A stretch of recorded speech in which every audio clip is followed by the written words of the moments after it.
Bismillahirrahmanirrahim. Assalamualaikum warahmatullahi wabarakatuh.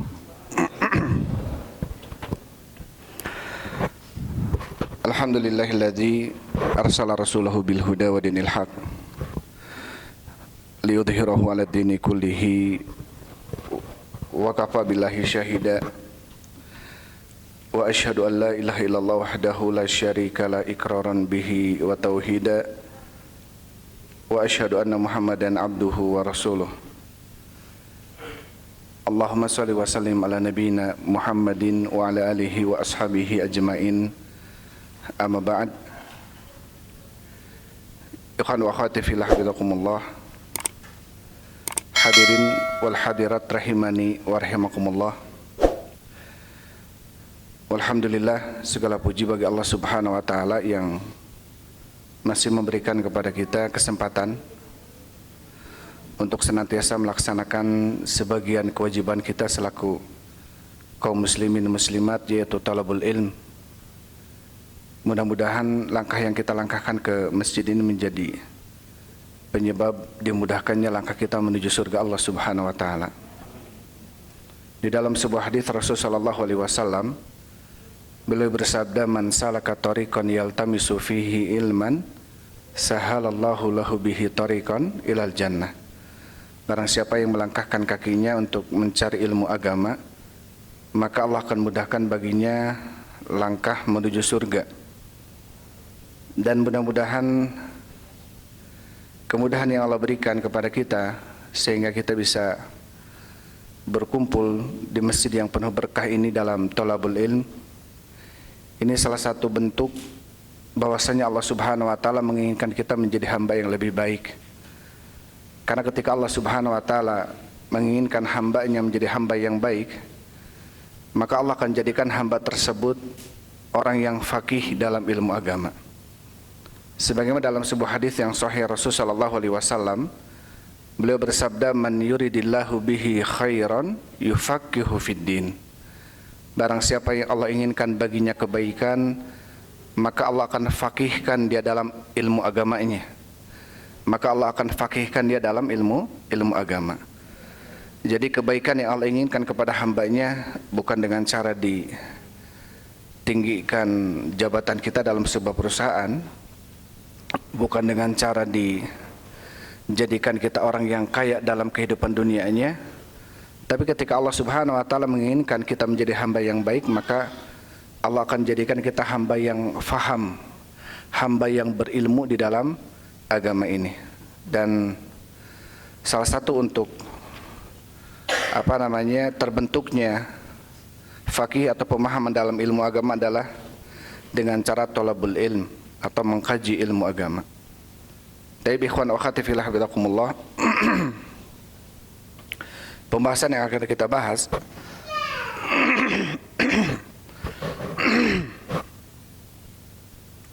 Pembahasan yang kita bahas pertemuan kali ini adalah di dalam judul, mungkin telah disebutkan di sana tentang materi yang akan kita sampaikan. Apa judulnya kemarin? Kenalilah Allah di waktu luangmu, maka Allah akan mengenalimu di waktu sempit. Ini Abu Hafid kemarin minta materi judul ini, saya masih menuju perjalanan pulang ya, masih ditanyain apa nih judulnya, wah apa nih. Akhirnya saya ngambil kesimpulan untuk membahas hadis yang ke-19 dalam hadis Arba'in. Mungkin ikhwan wa akhwat telah mempelajari hadis ini atau telah mengenal hadis ini, sehingga judul yang disampaikan adalah tentang intisari dari hadis yang ke-19 yang insya Allah akan kita bacakan ya sore hari ini. Jadi yang akan kita bacakan adalah hadis yang ke-19 yang kita kutip dari hadis Arba'in An-Nawawi rahimahullahu ta'ala. Bismillahirrahmanirrahim. Qala al-Imam Nawawi rahimahullahu ta'ala, berkata Imam Nawawi rahimahullahu ta'ala, al-hadithu tasi'ata asyar, hadis yang ke-19, An Abil Abbasa Abdullah bin Abbas radhiyallahu anhuma, dari Abul Abbas Abdullah bin Abbas, semoga Allah Subhanahu wa taala meridhai keduanya. Qala, beliau berkata, kuntu khalfan Nabi sallallahu alaihi wasallam. Aku pernah di belakang Nabi sallallahu alaihi wasallam.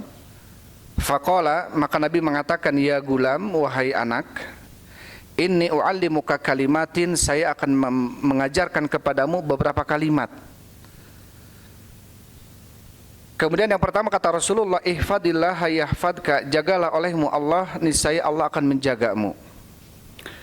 Ihfadillah tajidhu tujahaka, jagalah olehmu Allah, niscaya kamu akan mendapati Allah ada di depanmu. Idza sa'alta fas'alillah, jika kamu bertanya kepada Allah, maka jika kamu meminta, maka mintalah kepada Allah. Wa idza sta'anta fasta'in billah, dan jika kamu minta pertolongan, mintalah pertolongan kepada Allah. Wa alam annal ummata law ijtama'at, dan ketahuilah sesungguhnya seluruh umat manusia, law ijtama'at, kalau seandainya mereka berkumpul, ala ayanfa'uka bisyai'in, untuk memberikan manfaat kepadamu dengan sesuatu, lam yanfa'uka illa bisyai'in qad katabahu Allahu laka, maka mereka tidak akan memberikan manfaat kepadamu dengan sesuatu itu kecuali dengan sesuatu yang telah Allah tetapkan untukmu.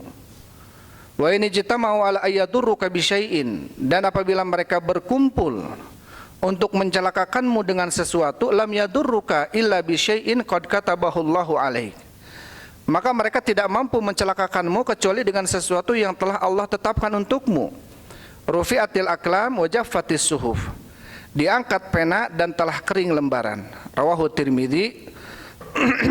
Hadis ini diriwayatkan oleh Imam Tirmidzi. Wa qala haditsun hasanun sahih. Imam Tirmidzi mengatakan hadisnya hasan sahih. Wa fi riwayatin ghairi Tirmidzi, dan di dalam riwayat selain riwayat Tirmidzi, ini riwayat Ahmad ya. Riwayat Ahmad dan Tabrani. Selain riwayat Tirmidzi disebutkan, Rasul mengatakan, ihfadillah tajidhu amamaka, jagalah olehmu Allah, niscaya kamu akan mendapati Allah ada di depanmu. Ta'arraf ilallahi fir rakha ya'rifka fi syiddah, kenalilah olehmu Allah di waktu luangmu, maka Allah akan mengenalimu di waktu sempitmu. Wa alam annama akhta'aka lam yakun liyusibaka, ketahuilah sesungguhnya apa-apa yang terluput darimu tidak akan menimpamu. Wa ma asabaka lam yakun liyukhtiak, dan apa-apa yang harus mengenaimu tidak akan luput darimu. Wa alam anna nasra ma'as sabri, ketahuilah sesungguhnya pertolongan itu adanya dengan kesabaran. Wa annal faraja ma'al karbi, dan sesungguhnya jalan keluar bersama dengan kesempitan. Wa anna ma'al usri yusrani, dan ketahuilah sesungguhnya bersama dengan satu kesulitan ada dua kemudahan. Tapi itu hadis yang kita bacakan ya sore hari ini. Berarti selesailah pembahasan hari ini, karena hadisnya sudah beres. Jadi ini hadis yang kita bacakan. Insya Allah kita akan jelaskan menurut pendapat atau penjelasan Syekh Muhammad bin Shalih Al-Utsaimin rahimahullah. Di sini ada beberapa masyayikh yang menjelaskannya dalam kitab ini. Ada Ibnu Daqiqil Aid rahimahullahu taala. Dan juga ada Imam Nawawi sendiri ya menjelaskan hadis tersebut. Jadi ini kumpulan hadis syarahnya para ulama yang menjelaskan hadis Arba'in Nawawi. Yang mensyarahnya sendiri adalah Imam Nawawi sendiri dalam kitabnya. Yang kedua adalah Syekh Nasir As-Sa'di, gurunya Syekh Utsaimin. Yang ketiga Syekh Utsaimin sendiri, yang keempat adalah Ibnu Daqiqil Aid. Karena kalau kita baca seluruh penjelasan masyayikh ini banyak ya, maka kita akan kutip dari buku ini yang perlu kita sampaikan. Taib ikhwan wa akhwati fillah hafizakumullah, kita kembali ke hadis yang pertama di atas. Di dalam hadis disebutkan, beliau mengatakan, Abdullah bin Abbas mengatakan, kuntu khalfan Nabi sallallahu alaihi wasallam. Yauman, aku pernah di belakang Nabi SAW pada suatu hari. Jadi termasuk maziyah, kemuliaan bagi seorang sahabat ketika beliau bisa dibonceng oleh Nabi SAW. Karena Ibnu Qayyim rahimahullahu taala menyebutkan itu tidak semua para sahabat pernah dibonceng oleh Nabi, hanya beberapa orang sahabat saja. Salah satunya adalah Ali bin Abi Thalib, salah satunya adalah Usamah bin Zaid, salah satunya adalah Abdullah bin Abbas, salah satunya adalah yang hadis Fudail bin Iyad ya. hanya beberapa sahabat saja yang pernah dibonceng oleh Nabi SAW. Ini menunjukkan tentang apa? Tentang keutamaan sahabat-sahabat tersebut. Karena Rasulullah SAW ketika membonceng para sahabat atau ketika bercengkrama dengan sahabat, itu tidak terlepas dari sebuah kalimat atau hadis, ya, tidak terlepas dari sebuah ilmu dan manfaat. Maka kali ini yang disampaikan oleh Rasulullah SAW adalah kepada Abdullah bin Abbas. Kita melihat bahwasanya kondisi perjalanan ini adalah antara Rasulullah dengan seorang Abdullah bin Abbas yang masih kecil ketika itu, dipanggil oleh Rasul dengan kalimat apa? Dengan kalimat gulam. Jadi gulam ini antara 7, 8, 9 tahun dalam bahasa Arab. Jadi orang-orang Arab kalau anak kecil itu dipanggil 7 tahun, 8 tahun, 9 tahun panggilannya gulam, ya. Bisa ada mengatakan kalimat ya walad, itu walad biasanya lebih kecil. Kalau ya sobi, sobi itu biasanya lebih kecil lagi, bayi. Atau tifl, itu lebih kecil lagi, ya. Jadi ungkapan bahasa Arab ini, salah satu ungkapan dengan yang lainnya ini menunjukkan umur berbeda-beda. Ini disebutkan dalam kitabnya Ibnu Jauzi dalam Kitabul A'mar, kitab umur-umur manusia. Jadi udah umur-umur manusia, ada sobi, ada tifl, ada walad, ada gulam, ada syab, ada rojul, ada kuhul, ada syekh, ada taib, ya. Jadi ada beberapa tingkatan nama dan menurut umur berbeda-beda gitu, ya. Maka di sini Abdullah bin Abbas ketika itu umur sekitar 8 tahunan. Tapi kita melihat Rasulullah bagaimana beliau berinteraksi dengan seorang yang masih kecil, yang dianggap oleh Rasul sudah bisa mempunyai sinut tamyiz. Artinya tahun di mana si anak bisa membedakan mana yang baik, mana yang benar. Ya, umur 8 tahun ini walaupun belum balik, maka boleh untuk si anak untuk dibawa sholat ke masjid. Ya, karena dia bisa membedakan mana yang baik, mana yang benar. Beda kalau anak itu masih bayi, ya, anak itu masih kecil, yang kadang-kadang masih pakai pampers gitu, ya. Walaupun nggak ada anjuran untuk mengajak, tapi kalau si anak ikut ke masjid dengan bapaknya selama dia tidak mengganggu, maka tidak mengapa. Tapi kalau anak kecil dari mulai 7 tahun Rasulullah SAW mengatakan alimu abnakumus shalah wa hum sab'a sinin. Ajarkan anak kalian salat dalam kondisi umur mereka berapa tahun? 7 tahun. Wadribuhum fil usr. Pukullah mereka ketika umur 10 tahun tidak mau salat. Artinya 7 tahun sudah boleh. Untuk kita ajarkan ilmu-ilmu tentang bagaimana tata cara salat yang baik dan benar.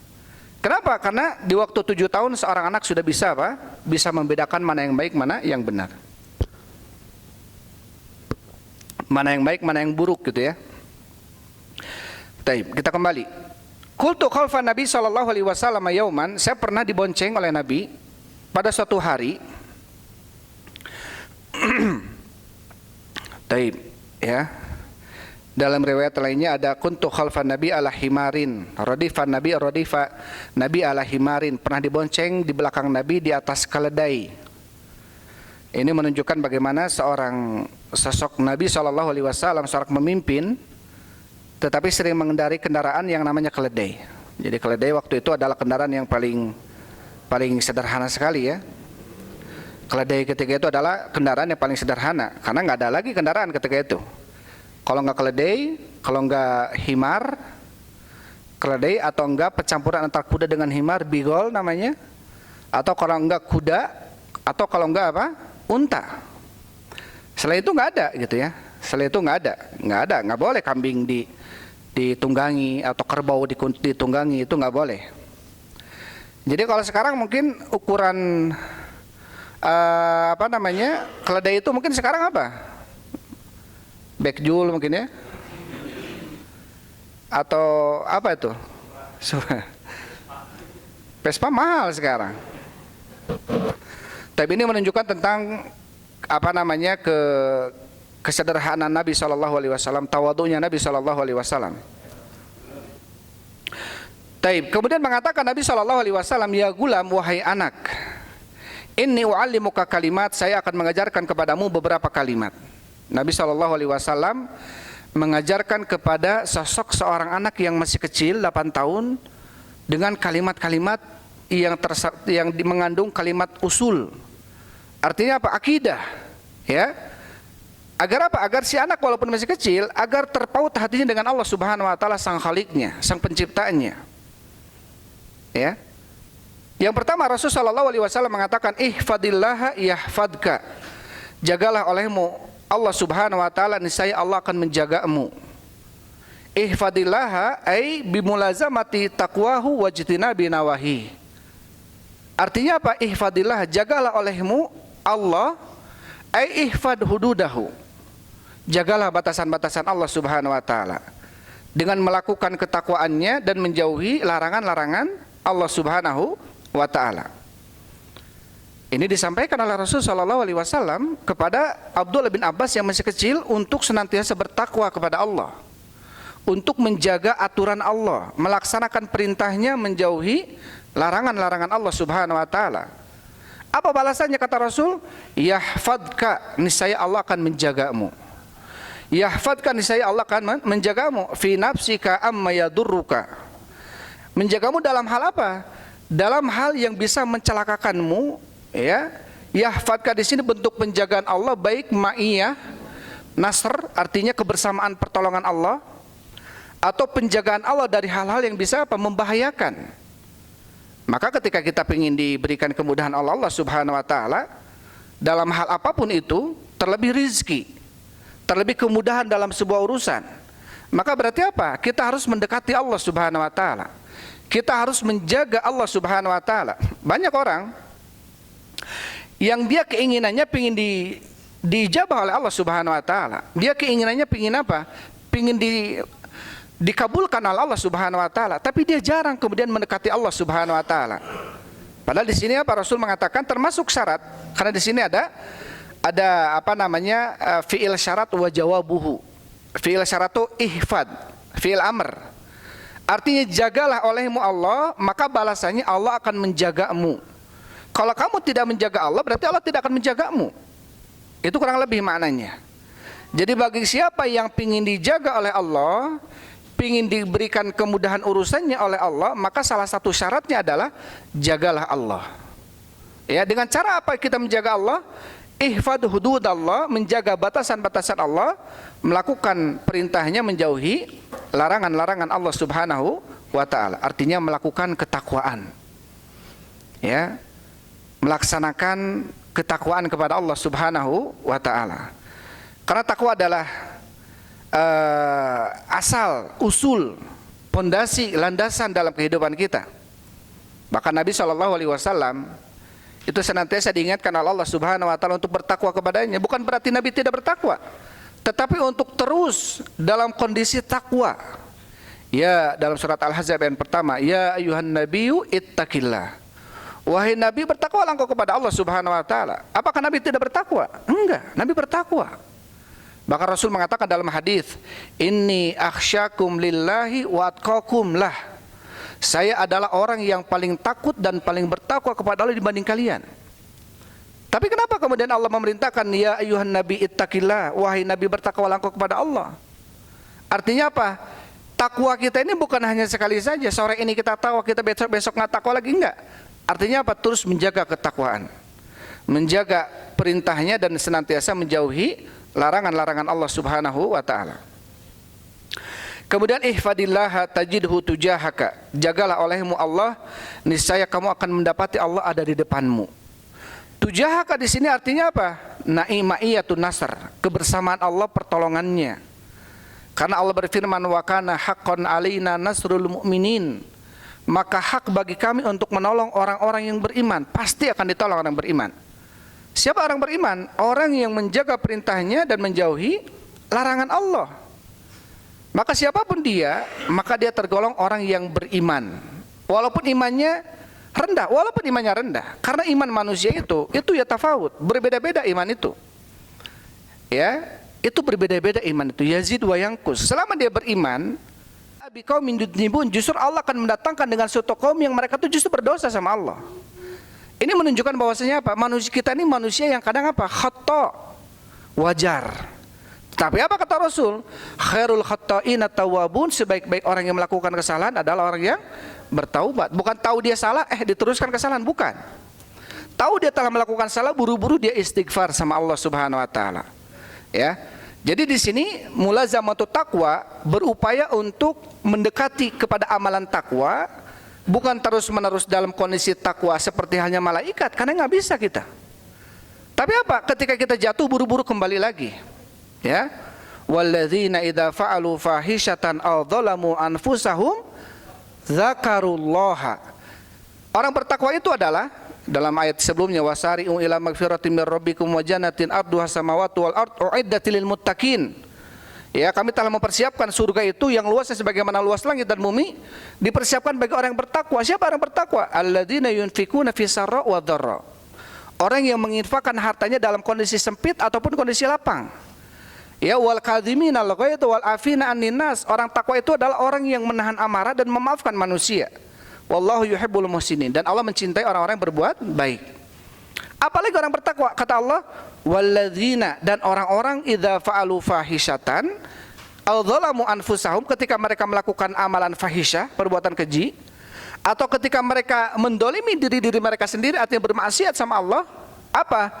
Dzakarullaha, mereka buru-buru ingat kepada Allah. Jadi orang bertakwa itu adalah orang yang tatkala melakukan kemaksiatan dia buru-buru balik.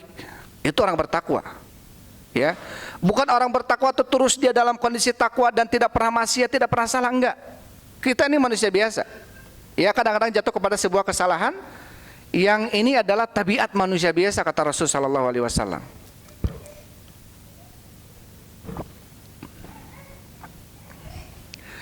Baik. Kemudian kita lanjutkan. Di sini apa kata Rasulullah? Ihfadillaha tajidhu tujahak.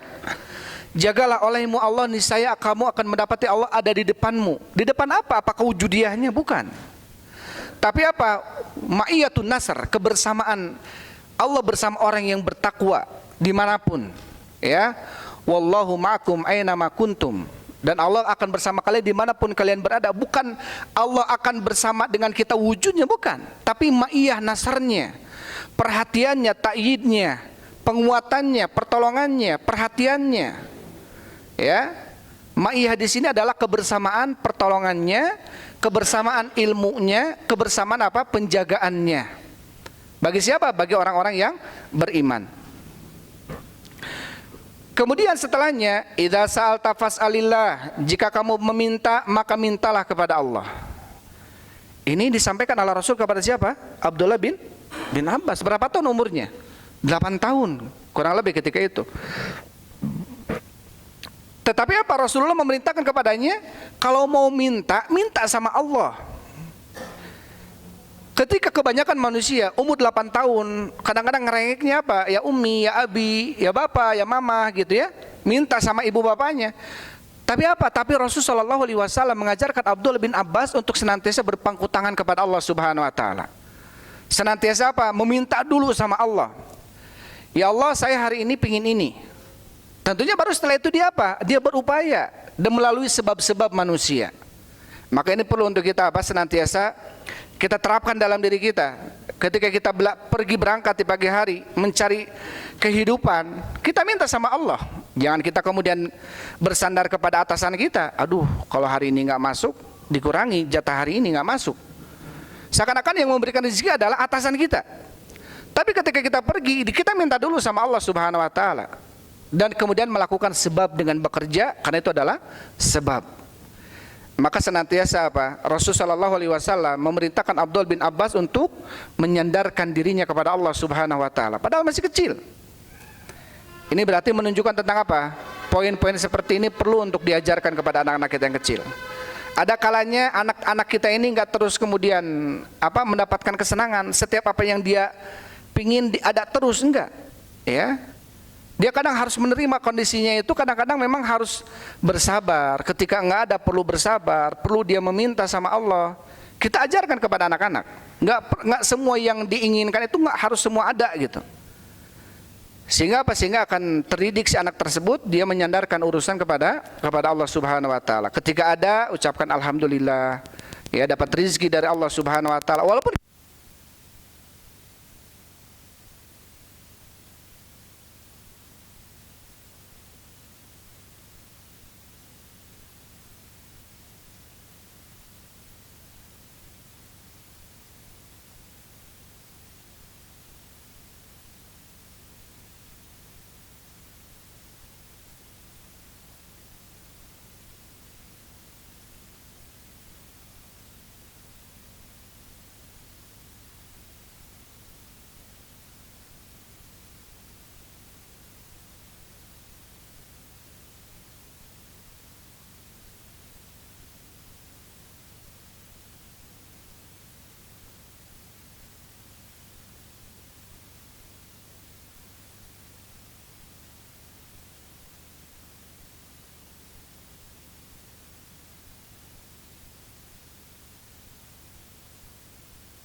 hadir, nggak ada.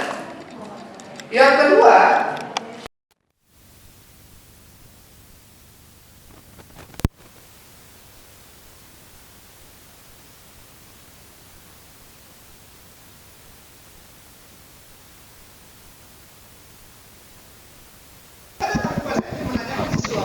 sesuatu itu tidak ada yang mampu kecuali Allah, seperti menyatakan misalnya, ya.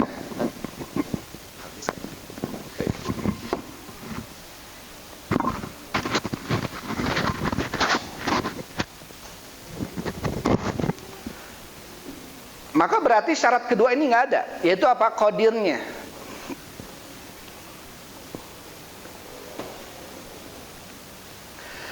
Jadi kalau syarat kedua, syarat pertama hadirnya ada orang di depan kita. Kita datang kepada sosok tertentu, apapun namanya sekarang lah, mau apa namanya sekarang? Ya, mau orang pintar, mau namanya dukun misalkan, mau apapun itu, ya, menanyakan sesuatu yang tidak dimampui sesuatu itu kecuali oleh Allah, seperti mengetahui ilmu gaib, menyembuhkan penyakit, melancarkan usaha, gitu ya. Ataupun menghilangkan madorot, mendatangkan manfaat, itu semua milik Allah Subhanahu wa taala. Berarti dia tidak qadir. Karena apa? Karena hal-hal ini yang mampu melakukannya hanya siapa? Hanya Allah Subhanahu wa taala.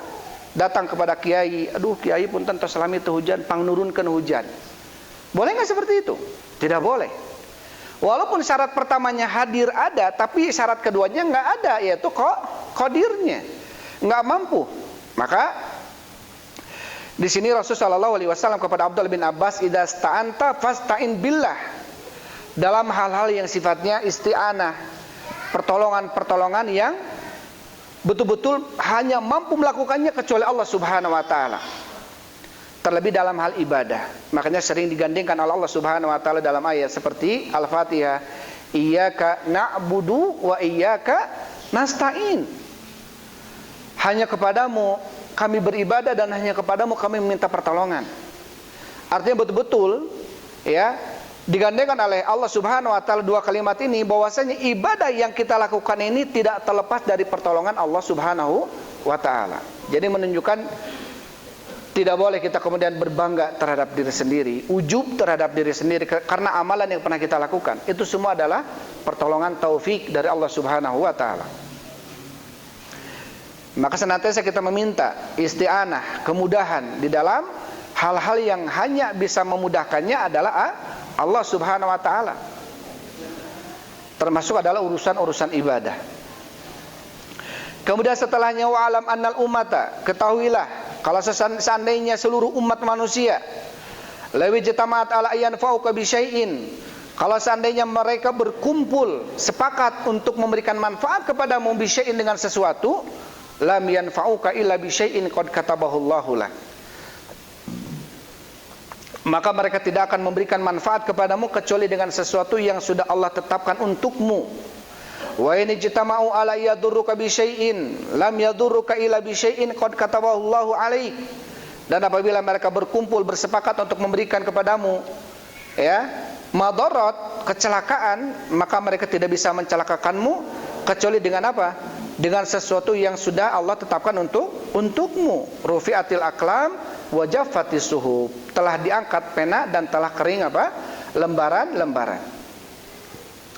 Maka di sini ya dikatakan oleh Syekh Utsaimin rahimahullahu taala bahwasanya apa? Al ummata kulluha min awwaliha ila akhiriha law jitamat ala yanfa'u bi syai'in lam yanfa'uka illa bi syai'in qad katabahu Allahu alaik.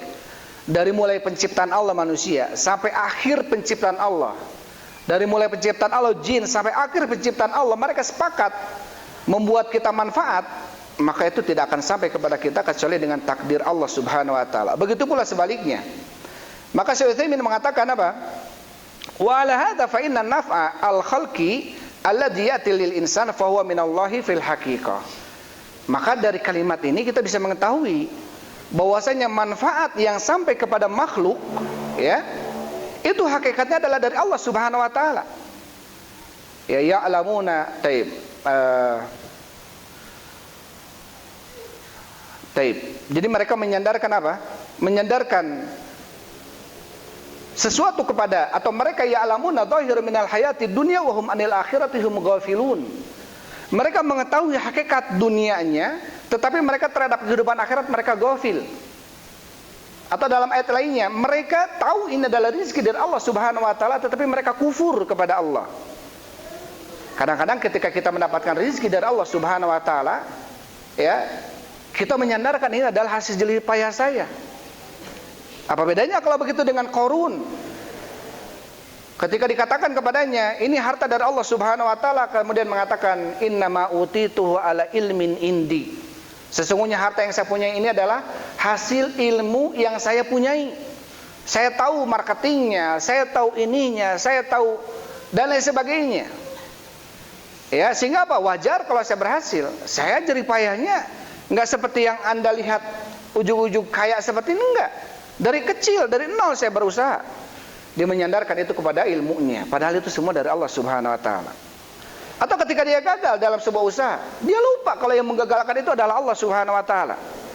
Dia akhirnya, oh ini salah marketingnya salah, ini salah manajemen bisnisnya salah, ini salah, nggak tahu apalah pokoknya.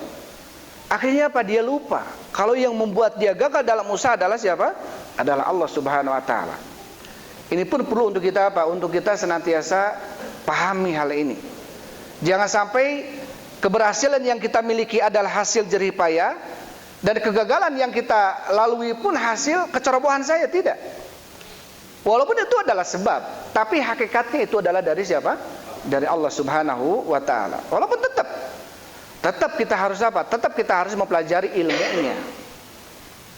Sampai Imam Syafi'i rahimahullahu taala beliau mengatakan, man arada dunya fa alaihi bil ilm. Barang siapa yang menginginkan dunia, maka baginya untuk berilmu. Pengin dunia saja, pengin ilmu. Bangun rumah harus ada ilmunya. Ya, bikin mobil ada ilmunya. Wa man aradal akhirah fa alaihi bil ilm. Barang siapa yang ingin kehidupan akhirat, maka baginya untuk berilmu. Ya, jadi ada ilmu-ilmunya. Ada sebab-sebabnya. Tetapi yang paling utama sebab tersebut adalah taufik dan hidayah dari Allah Subhanahu wa taala. Maka di sini Rasulullah sallallahu alaihi wasallam menjelaskan kepada Abdullah bin Abbas untuk percaya kepada takdir. Semua sudah Allah tetapkan dalam Lauhul Mahfuz. Sudah kering lembarannya, sudah diangkat penaknya. Ya. Sudah ada, sudah tercatat takdir-takdir manusia. Sehingga para ulama ada mengatakan ada takdir azali, ada ketetapan yang dari azali yang 50.000 tahun yang lalu sudah ditetapkan dalam Lauhul Mahfuz. Ada ketetapan yang sifatnya sanawi, yang itu berlaku ketika malam Lailatul Qadar berubah. Ini menurut sebagian ulama dan dirajikan oleh para ulama yang lainnya. Tentang apa? Tentang perubahan. Allah Subhanahu wa taala berfirman dalam surat Dukhan, ya. Taib ayat apa? Tanzilun min hakim ya taib. Yufraku fiha yufraku kullu amrin hakim amrun min indina. Jadi pada malam tersebut, ya, inna anzalnahu fi lailatul qadri, inna anzalnahu fi lailatin mubarakatin dalam surat Dukhan, inna anzalnahu fi lailatin mubarakatin, inna kunna mundirin, fiha yufraku kullu amrin hakim. Al-Quran itu kami turunkan pada malam yang penuh berkah, kata Allah. Di malam tersebut, yufraku kullu amrin hakim, diputuskan setiap urusan-urusan yang maha bijaksana. Artinya ada takdir sanawi. Ya, makanya barang siapa yang manusia bercocokan dengan amalan dengan Lailatul Qadar malam tersebut, seakan-akan dia beramal seperti berapa? Seperti 1000 tahun atau 1000 bulan. Yaitu 83 tahun sekian bulan. Ya, jadi seakan-akan apa? Itu akan merubah takdir dia. Ada juga apa? Takdir yang Allah tetapkan dalam janin ketika kita masih dalam janin ibu kita. Bikat birizkihi, ditulis rizkinya, ajalnya, ya, kebahagiaannya ataupun kecelakaannya. Ini sudah ada ketentuan dari Allah Subhanahu wa taala. Baik. Dan intinya apa di sini? Rasulullah sallallahu alaihi wasallam mengajarkan kepada Abdullah bin Abbas untuk percaya kepada takdir. Semua itu adalah keinginan dan takdir dari Allah Subhanahu wa taala.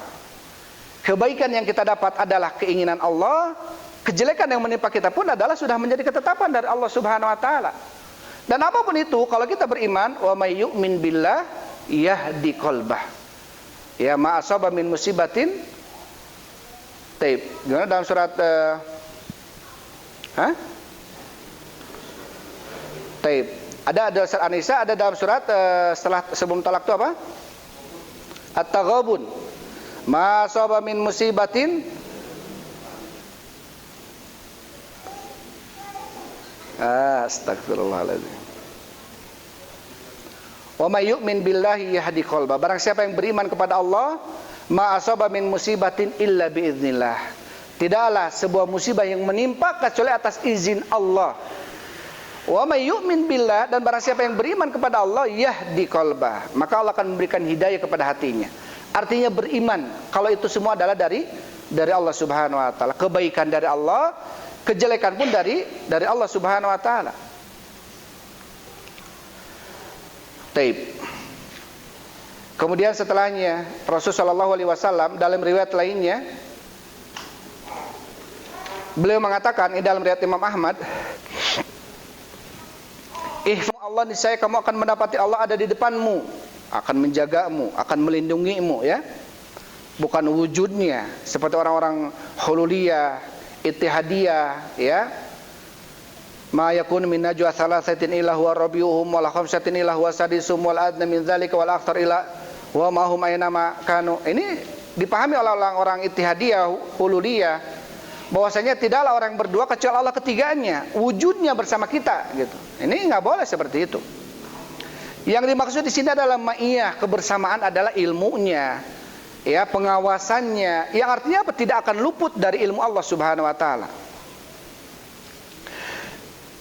Maka di dalam Taib, riwayat yang kedua ini, ihfadillah tajidhu amamak, jagalah olehmu Allah, niscaya kamu akan mendapati Allah ada di depanmu. Ini sudah kita bahas, ya, pada poin yang di atas. Setelahnya, ta'arraf ilallahi fir raha ya'rifka fi syiddah. Kenalilah olehmu Allah di waktu luang, niscaya Allah akan mengenalimu di waktu sempit. Ini perlu untuk kita senantiasa amalkan hal-hal seperti ini. Kadang-kadang banyak manusia, kapan dia ingat Allah? Ketika diuji sama Allah, ketika diberikan kesempitan baru ingat sama Allah. Dan ini wajar. Dan ini sangat manusiawi. Jangankan kita orang muslimnya, orang musyriknya sekalipun, zaman Rasul sallallahu alaihi wasallam, itu orang-orang musyrikin kalau mereka diuji oleh Allah, kembali sama siapa mereka? Sama Allah Subhanahu wa taala. Dalam banyak ayat Allah berfirman, salah satu surat Al-Isra, ya.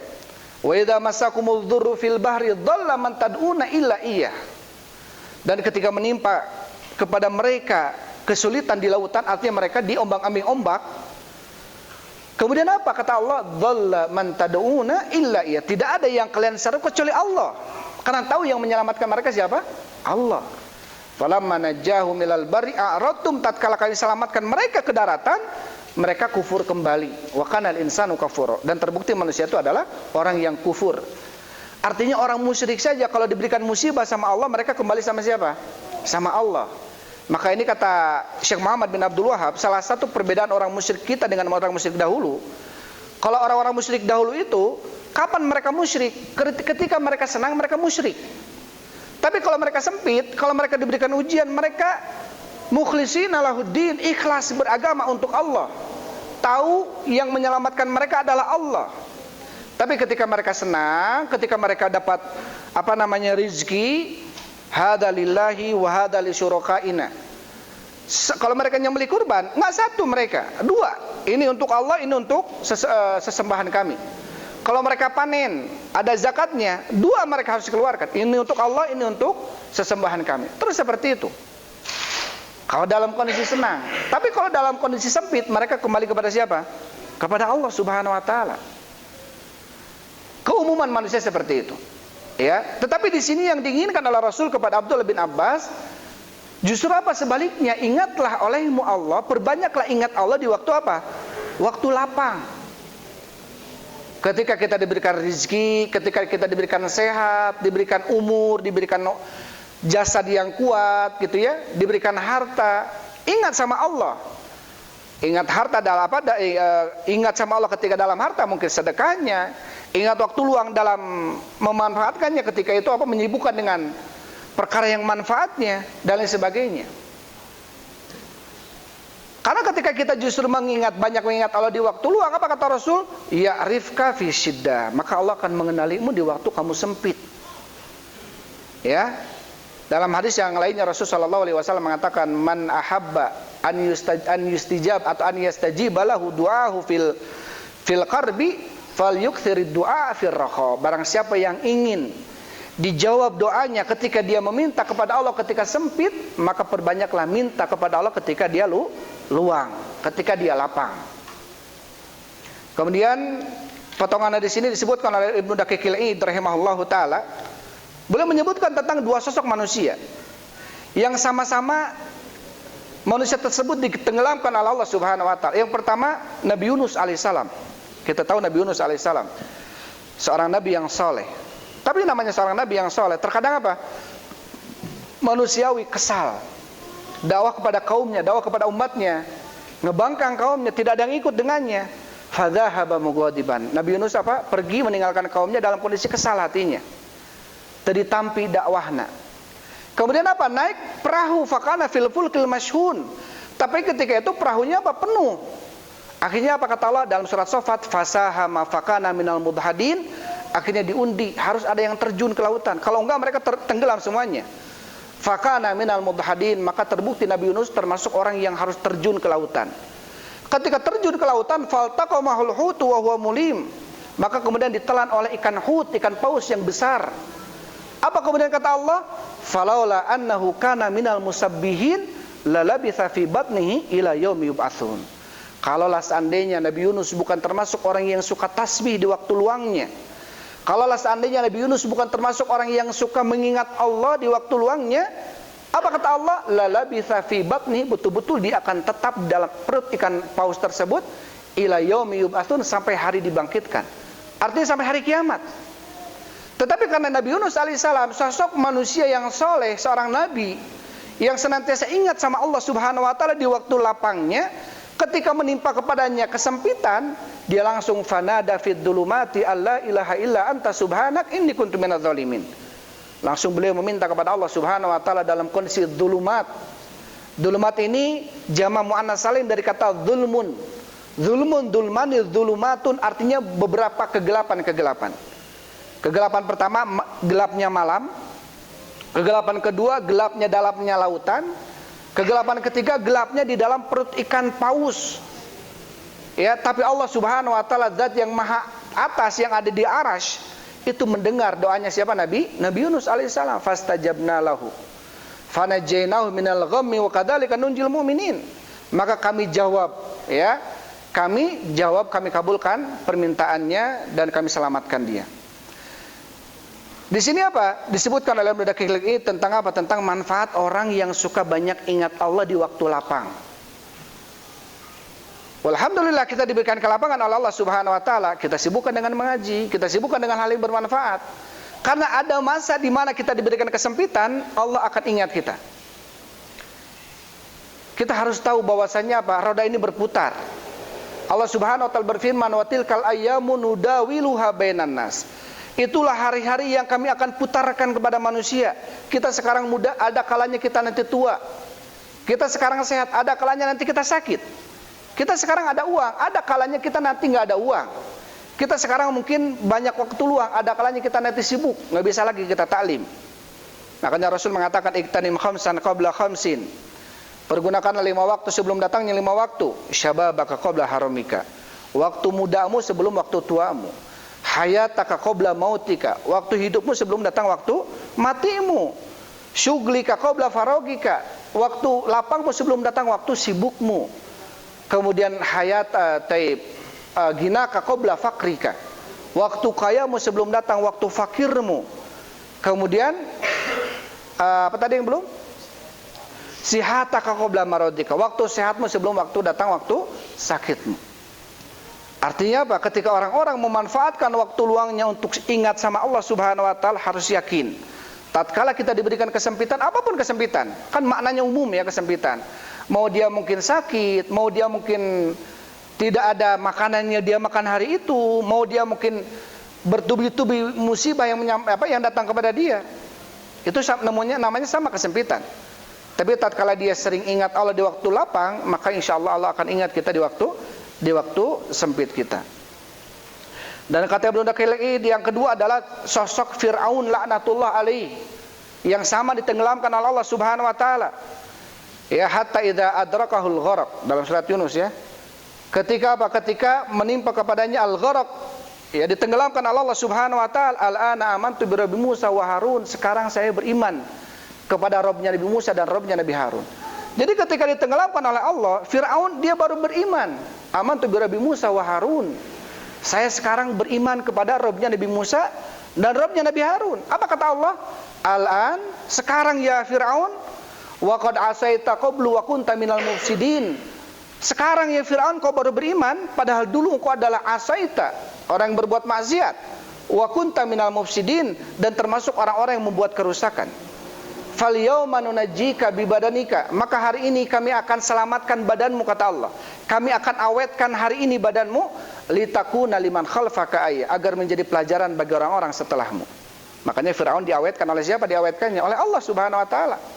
Bukan oleh zat-zat pengawet, enggak. Itu oleh Allah Subhanahu wa taala. Agar apa? Litakuna liman khalfaka ayah, agar menjadi pelajaran bagi orang-orang setelahmu. Sama dua-duanya apa? Dua-duanya ditenggelamkan oleh Allah. Dua-duanya, yang satu meminta diselamatkan, yang satu meminta tidak diselamatkan oleh Allah. Kenapa? Karena Fir'aun wa qad asaita qablu, engkau dulu sebelum ditenggelamkan adalah orang yang senantiasa bermaksiat, tidak pernah ingat sama Allah. Bahkan orang termasuk orang yang membuat kerusakan. Maka ketika kita ingin diingat oleh Allah Subhanahu wa taala, ketika waktu sempit kita, perbanyaklah kita ingat kepada Allah di waktu lapang kita. Ketika kita ingin diijabah doa kita oleh Allah Subhanahu wa taala ketika sempit kita, maka perbanyak doa di waktu lapang kita. Kadang-kadang kalau sudah lapang kita lupa sama Allah Subhanahu wa taala. Sudah kita mencapai target, ya, rumah sudah punya, mobil sudah ada, anak-anak sehat, seakan-akan gak ada masalah. Dia lupa minta sama Allah Subhanahu wa taala. Ya, padahal justru di waktu lapang itulah kita apa? Perbanyak minta sama Allah. Karena ketika kita perbanyak minta sama Allah di waktu lapang kita, maka tatkala sempit menimpa kita, kita akan dijabah doa kita oleh siapa? Oleh Allah Subhanahu wa taala. Baik, kemudian yang terakhir, Rasulullah sallallahu alaihi wasallam mengatakan, wa alam anna nasra ma'a sabri, ketahuilah sesungguhnya pertolongan bersama dengan kesabaran. Sesungguhnya pertolongan bersama dengan kesabaran. Artinya apa? Allah Subhanahu wa taala akan menolong orang-orang yang bersabar. Ya, wa basyiril sabirin. Berikanlah kabar gembira kepada orang-orang yang bersabar, alladzina idza asabatum musibah, yaitu orang-orang yang ketika menimpa kepadanya musibah dia mengatakan inna lillahi wa inna ilaihi rajiun. Ya, ini adalah akibatnya orang-orang yang bersabar. Maka akan diberikan pertolongan oleh Allah Subhanahu wa taala.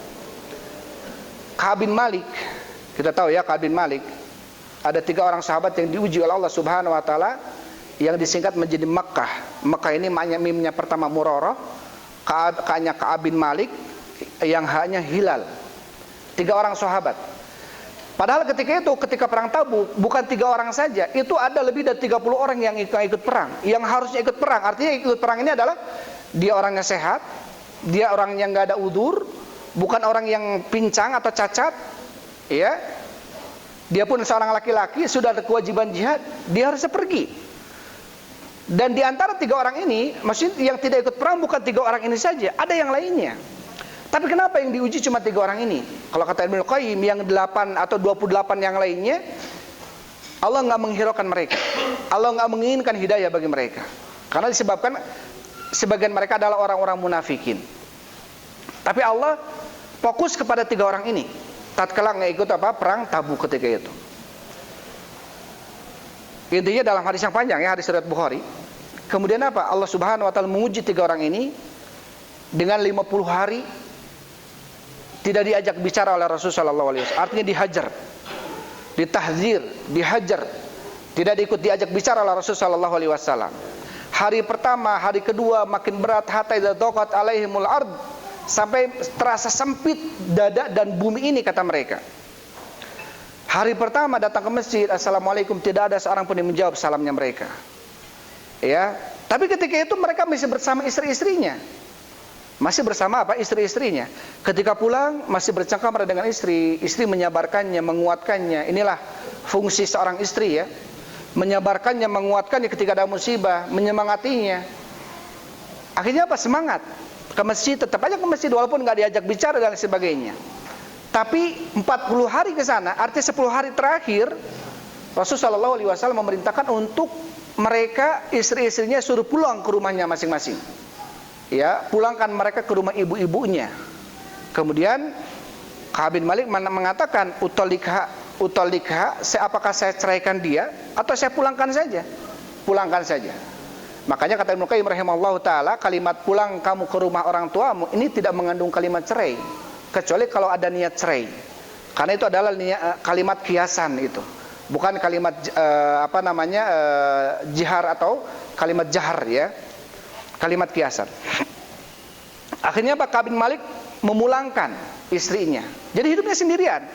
41, 42 sampai 50 hari ini, jadi 10 hari terakhir ini masih sendirian hidupnya. Tapi istri-istrinya Hilal sama Murarah datang ke Rasulullah minta uzur kalau seandainya suaminya ini sudah pada tua ketika itu. Jadi nggak ada yang bisa memberikan melayaninya karena sakit. Tapi saya, kata Ka'ab bin Malik, wa kuntu asyabbuhum, saya adalah orang yang paling muda di antara mereka. Istri saya malu datang ke Rasul untuk minta uzur agar menemani saya. Artinya hidup sendiri. Ketika itulah Malik Ghassan, orang kafir, menyurati Ka'ab bin Malik, saudaramu sudah mencapakanmu, kamu sendiri ke sini, kemarilah bersamaku, saya akan angkat kamu menjadi pemimpin. Itulah ujian ketika itu. Sampai Ka'ab bin Malik mengatakan, dhaqat halaqatuha falamastuqimat wa kuntu adunnuha la tufraju. Jadi kesabaran dalam hati ini seperti halaqah, seperti upatan atau seperti bulatan yang ada dalam tangan ini. Semakin kita diuji, ini dada semakin sempit, walaupun badan sehat, tapi kan ujian menimpa hati ya. Semakin sempit, maka seperti ini. Dia semakin ujian itu semakin berat, dia akan semakin sempit, hatinya semakin sempit. Kalau sudah tertutup, diuji lagi, itu nggak akan mungkin, karena sudah tidak ada lagi. Maka dia akan tufroju, akan pecah pasti. Begitu pula dengan kesabaran.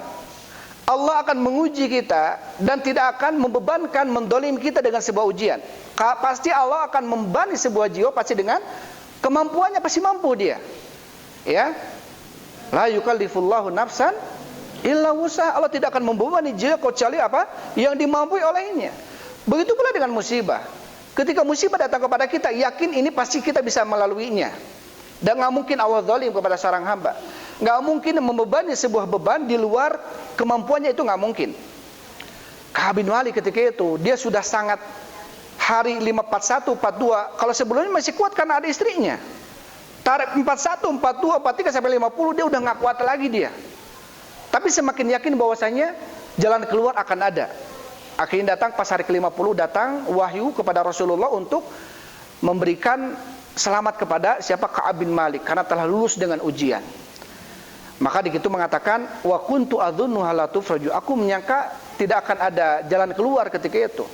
Tapi sudah kecil hatinya sudah apa ya? Mungkin kita pernah merasakan sebuah musibah yang Allah berikan kepada kita, ya Allah, tastakiyat ya Allah. Sana tastakiyat, enak tastakiyat, tapi kadang-kadang keluar main lagi seride dan sebagainya. Betul-betul dia memang udah nggak kuat ya Allah. Ketika betul dia seperti itu, insya Allah jalan keluar akan dekat itu. Itu pasti, dijamin. Karena nggak mungkin Allah akan membebani jiwa di luar kemampuannya masing-masing. Pasti ketika kita merasa musibah ini semakin berat kita rasakan, pasti semakin dekat dengan jalan keluar. Maka harus lebih bersabar. Karena apa? Karena di penghujung kadang-kadang orang dia frustasi. Akhirnya apa? Bukan semakin beriman, tapi semakin jauh dari Allah Subhanahu wa taala, akhirnya aral gitu ya. Akhirnya dia malah mungkar sama Allah. Dia malah marah sama Allah Subhanahu wa taala. Nauzubillahi min dzalik. Faman radiya falahu ridha, barang siapa yang ridho dengan takdir Allah maka baginya keridhaan. Wa man sakhita falahu sukht. Barang siapa yang murka dengan keputusan Allah maka baginya kemurkaan dari Allah Subhanahu wa taala. Jadi apa? Kata Rasul, ketahuilah pertolongan itu bersama dengan kesabaran. Semakin sabar, semakin dekat dengan pertolongan. hatta idza stai'asar rusulu wa dhannu annahum qad kudzibu ja'ahum nasruna. Kata Allah Subhanahu wa taala, ketika para rasul sudah merasa putus asa dan mereka menyangka telah didustakan oleh kaumnya, maka tiba-tiba datang kepada mereka pertolongan dari kami. Ini menunjukkan apa? Para rasul diuji dengan ujian yang sangat berat. Ketika mereka menyangka sudah didustakan oleh kaumnya, artinya beban itu sudah terasa berat oleh dirinya, datanglah pertolongan kepadanya, ya, dari Allah Subhanahu wa taala. Artinya apa? Artinya pertolongan itu akan datang dengan kesabaran. Kemudian yang terakhir, wa anal faraja ma'al karbi, sesungguhnya jalan keluar bersama dengan kesempitan. Semakin sempit yang dialami oleh seseorang, semakin akan terbuka jalan keluarnya. Itu harus kita yakini. Karena ini hadis dari Rasulullah SAW. Wa anna ma'al usri yusron, dan ketahuilah sesungguhnya bersama dengan kesulitan pasti ada kemudahan. Pasti ada kemudahan. Kita yang hidup sudah 40 tahun sekarang, banyak kemudahannya, banyak kesulitannya. Pasti banyak kemudahannya. Kesulitan menimpa kepada kita 1 kali, 2 kali, kemudahannya 2 kali, 4 kali, 5 kali, seterusnya. Karena di sini kata Rasul, wa anna ma'al usri yusroni, bersama satu kesulitan pasti ada 2 kemudahan. Pasti ada 2 banyak kemudahan kepada kita dibanding banyak kesulitan. Taib. Ikhwan wa akhwati fillah billakumullah. Setelah pembahasan yang kita bahas untuk sore hari ini ya, hadis yang ke-19 dari hadis Abdullah bin Abbas. Taib, itu saja mungkin bisa disampaikan. 5:30 ini. Sebelum tutup mungkin ada yang ditanyakan, 2-3 pertanyaan saja ya. Wallahu a'lam bishawab.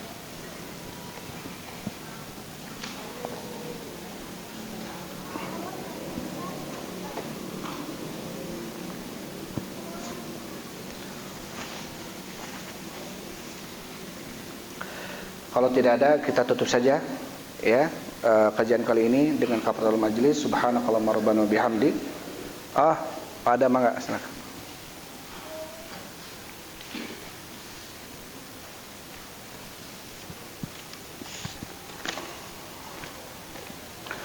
Baik.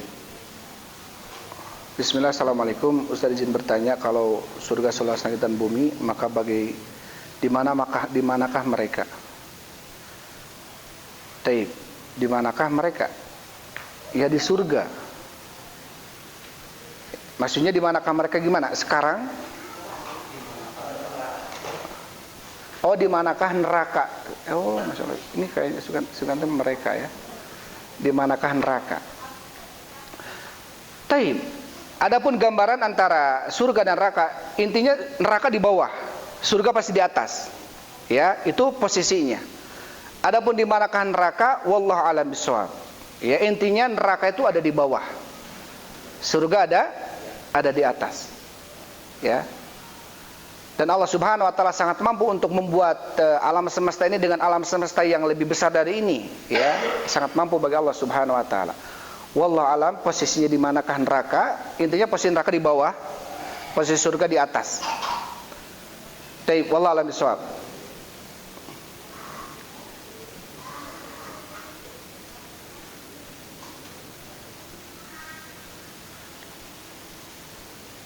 Itu saja.